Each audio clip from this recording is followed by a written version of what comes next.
ప్రతి ముత్తైదు అంబను కాదే కరిచేది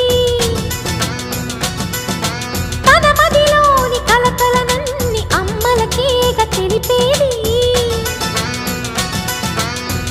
నెలతలే లేకుంటే దేవుడికి నెలవేది భక్తులే రాకుంటే గుడికి ఇక వెలుగేది దయతోటి కుంకుమ పూలు అక్షింతలు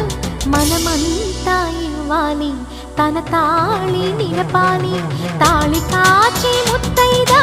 ఎల్లమ్మ ఎల్లమ్మ పోదామా ఎల్లమ్మ ఉసురు